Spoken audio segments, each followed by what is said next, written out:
L'info écho avec Capital.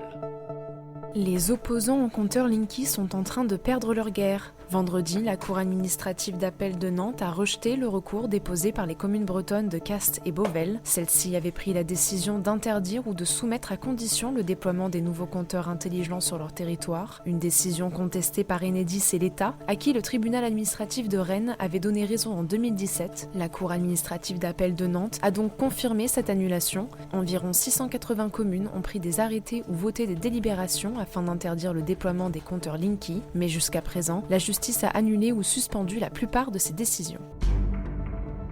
À Paris, l'autolib n'est plus là, mais le secteur de l'autopartage a de l'avenir.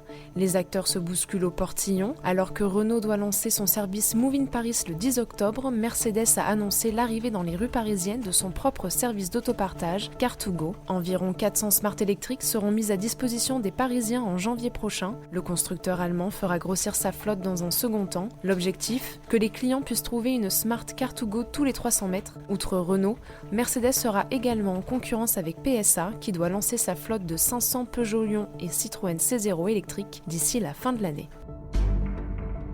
Épargnants, attention aux arnaques au Bitcoin. Selon les chiffres de l'autorité des marchés financiers, environ 31 millions d'euros ont été dérobés à plus de 700 épargnants français depuis le début de l'année. Le schéma de l'arnaque est simple. Après avoir fourni son numéro de téléphone, le futur épargnant est contacté par un opérateur qui l'amène à placer son argent sur sa plateforme. Mais en réalité, les bitcoins promis n'existent pas. L'AMF craint que ces arnaques ne prennent de l'ampleur. Plus de 200 sites internet frauduleux ont déjà été repérés. À titre de comparaison, en Belgique, le gouvernement estime que l'arnaque aux faux bitcoins se chiffre déjà à plus de 100 millions d'euros.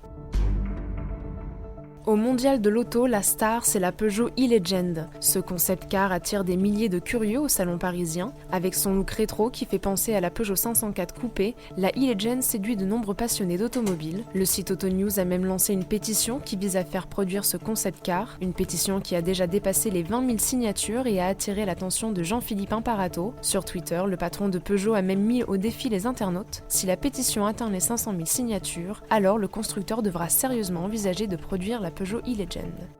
C'était l'info écho avec Capital.